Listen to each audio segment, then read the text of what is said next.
What makes your music unique?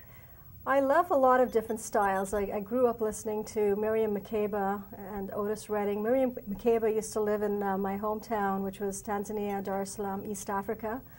And, you know, I listen to lots of different styles. And so that, I think, makes my music unique. I love funk, I love R&B, I love jazz, I love pop, I love the great song styles of Barbra Streisand, Carole King, you know, Betty Carter. And so I think that all those different influences in the African and my other roots are from Goa in India.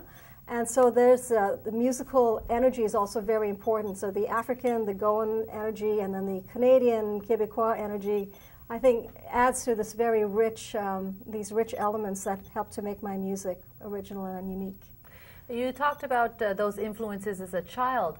I understand you performed when you were very young. Yes, I did. Well, I started to perform when I was around 4 years old, or just, you know, fooling around with things. And around 9 years old, I was able to perform for heads of state and on TV, and we did, you know, radio things. So that's really fun. And getting back to your influences about where you grew up, how were you able to mix those with the influences of when you came over to Canada? Well, when I came to Canada in 1971, the energy, the musical energy was really rich and still is. But you had, you know, like I said, Crosby, Stills, Nash & Young, Jimi Hendrix, Carole King, and then you had jazz, wonderful jazz clubs in Montreal as well. You know, Betty Carter, you had Keith Jarrett, Bill Evans, Sarah Vaughan, who I went to see. Just so all of that rhythmic energy, I think, fed my soul, my musical soul. Yes. Wonderful. And what about school? Where did you go to school? I went to school, well, I pursued music in school, so I studied music at Dawson College, and then I studied at Concordia, and I started to teach at a very young age as well as to continue performing. And I went to University of Victoria in BC, and because I loved the program that they were offering, which was focused on vocal jazz and big band arranging, and they had a strong base in music educational philosophy as well, which was great. So you teach and you perform. How does one feed the other?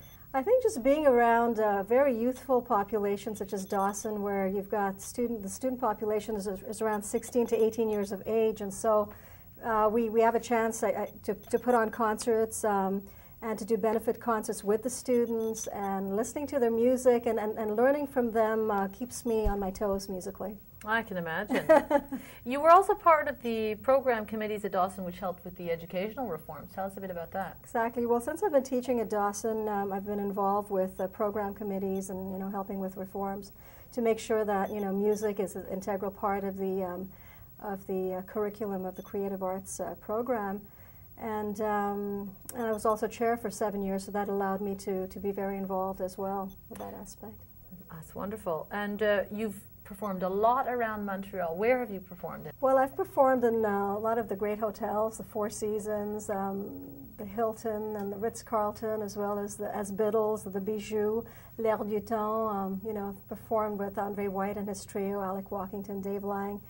I've performed with Oliver Jones and Charlie Biddles, Bernard Primo. I've even jammed with Billy Joel at the Four Seasons. And I've been able to do quite a few great benefit concerts with many musicians, as well as Sylvie Desgrosiers and the Stephen Barry Blues Band. Wonderful.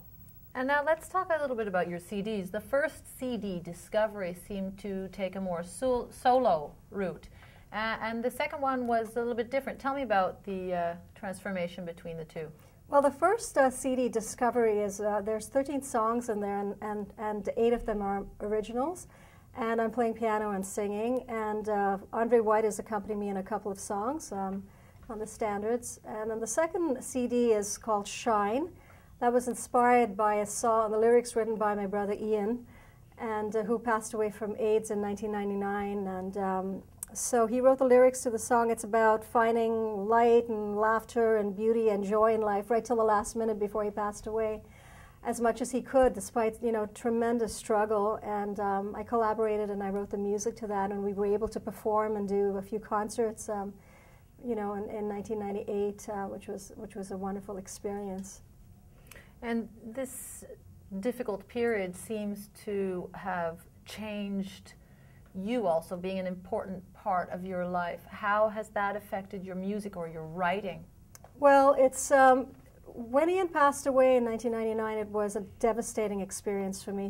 He had a wonderful, baritone voice. He was a great organist and pianist as well, and we sang a lot. We had a lot in common. And when he passed away, I lost the will to perform, to sing, to listen to music, and so I had to go inside I became very introspective, and I started to just, read a lot and write a lot. Yeah.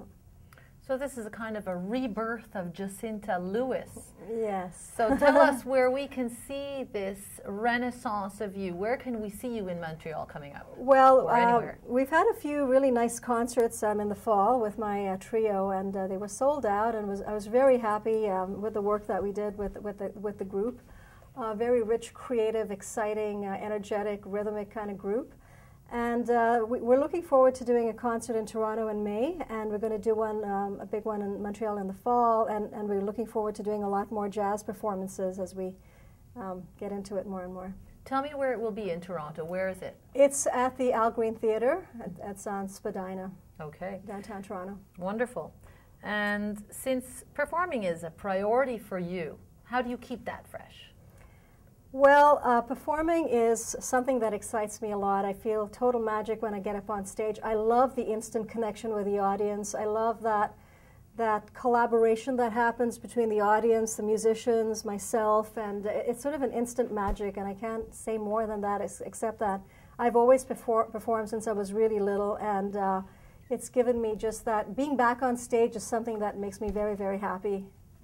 Well, that connection is very clear when we see you in person or when we see you on taped segments on YouTube. Well, thank you. And since that's been a part of your life always, we hope to hear more from you in the future.